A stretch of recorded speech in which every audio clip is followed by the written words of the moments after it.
In today's video, I want to take a look at some sentiment levels. As most people understand, emotions are the main reason the vast majority of people are unable to make money in the market.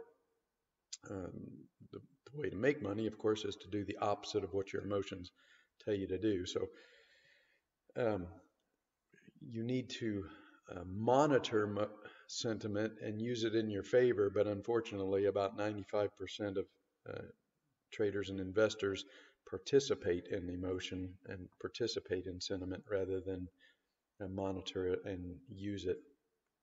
So while it's easy to say, being a contrarian is the way to make money, it's very hard to actually implement in real time, just simply because our emotions just prevent us from running against the trend.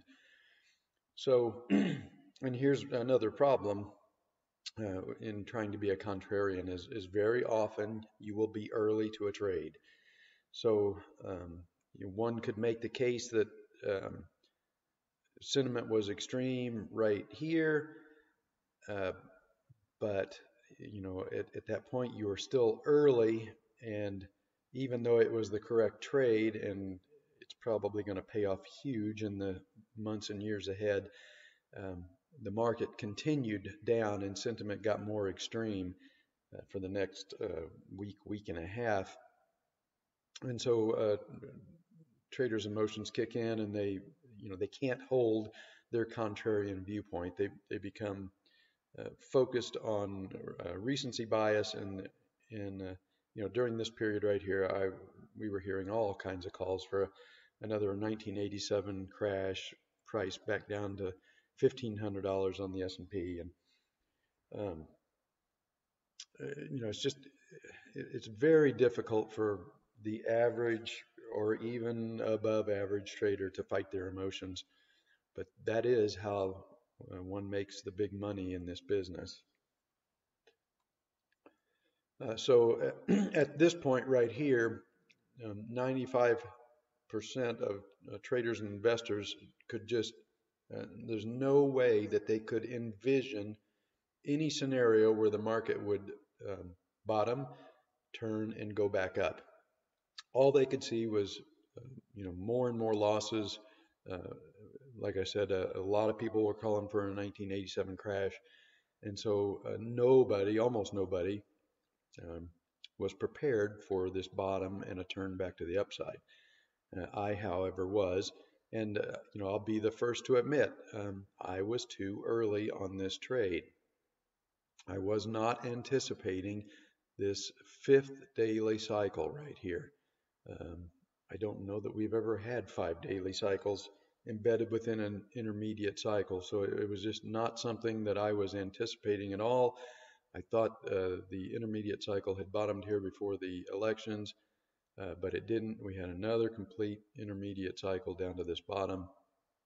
And so in the last 3 years, I've had two really poor trades. This was one, just entered way too early. I had another very poor trade after the elections, got caught in the sell-off in gold. But neither one of these were the end of the world. And unfortunately, many traders give up. They bail, right in here when things are worst, when they should be the most bullish. This is when the vast majority of people are in this camp right here. They are very, very negative. They can't see any scenario where the market can turn and go up. Their emotions are in control, and so they sell for a loss, and usually what happens is they sell for a loss and then they go short, and then they get caught at the bottom when the market turns and goes back up. And I'm going to tell you that this extreme right here, this fifth daily cycle, this has built the fuel to drive the NASDAQ to 10,000 and onwards. This is the fuel for the second leg of this secular bull market. The first leg went from 2009 until this top, and then we get this major, almost not a crash like 87, but a very large corrective move, 20%. Market pulls back to the 200-week moving average. Everybody becomes extremely um, bearish. Let me widen this chart out and you'll see here. So sentiment levels very similar to this 4-year cycle low here, the 4-year cycle low in July of 2011. And so we have built, this has generated the fuel for the next move up. So you can see this move here generated the fuel for this rally. Big rally. And then we get another 4-year cycle low. Extreme sentiment levels again and again. It builds the fuel for this move up here. Then we get another period of sideways difficult trading. And that's the way the market works. You get these long periods of sideways difficult trading, and then when you get the breakout, you get a long trending move. We've had over a year of going sideways, very difficult, very choppy, volatile trading. This is building the base for the next move up. And here we have generated the sentiment extremes to power that move.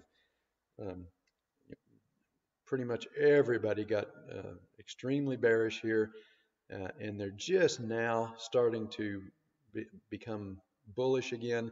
But I've noted this before. Markets act like a pendulum. The further price or sentiment gets stretched away from the mean, then the more violent and powerful the reaction in the opposite direction tends to be. So this sentiment extreme here, which was in line with any of the most extreme corrections in the last 20 years, should generate the fuel for the market to eventually break out of this sideways difficult trading pattern, and then we get our run to at least 10,000 in the NASDAQ.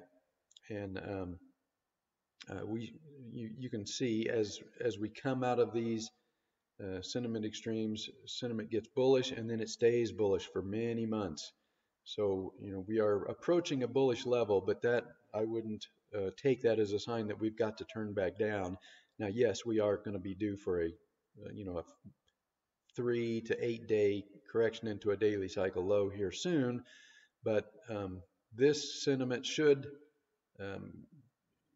get extremely bullish, maybe up here to 80%, and it should stay there for months on end, based on how far we stretch to the downside at this bottom. So we should have a lot of fuel here, and this is this has set the stage to ultimately break out of this sideways trading range and give us our next move higher, which I think will take the NASDAQ to 20,000 over the next, or not 20,000, 10,000 over the next year or two. And then at that point, we'll get another difficult sideways trading range similar to this, and we'll build the fuel for the next leg up. But I've said this before that we're in another leg up for humanity, for life on Earth. The last secular bull was driven by the personal computer and the internet. This secular bull is driven by discoveries in biotech, nanotech, robotics, artificial intelligence, autonomous transportation, clean energy. So I would even go so far as to say we are in a period unlike any other period in history, and I think the future for humanity is very bright for the next 10 or 15 years. And I'll end the video with the semiconductor index, where I think we're ready now to finally break out above this 2,000 high and get a sustained move above this level. You can see we've tested it in 2018 multiple times, but it was just too early. It was too late in this 4-year cycle for the semis to get a sustained breakout above this.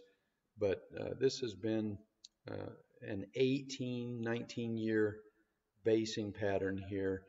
And once this breakout occurs, and I think it's finally ready, this should power just a huge move over the next 10 or 15 years. And I won't bother to put it up on the screen, but the silver chart is very similar, only the basing pattern is much larger. It runs from 1980 to the present. So once silver finally breaks out above $50, and eventually it will, it has a lot more potential even than the semiconductor index, but the semis are approaching a breakout now.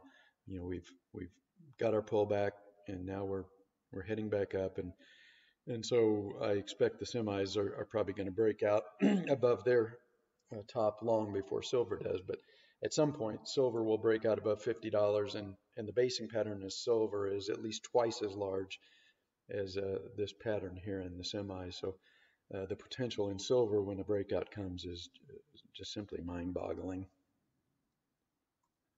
But for now, I think the entire stock market, semiconductor, tech sector in general, is in the staging zone, and we're gonna test the all-time highs soon, and then we should break out above those all-time highs, and then I think we've got our next leg up in this secular bull market, a run to at least 10,000 in the NASDAQ over the next year, maybe year and a half.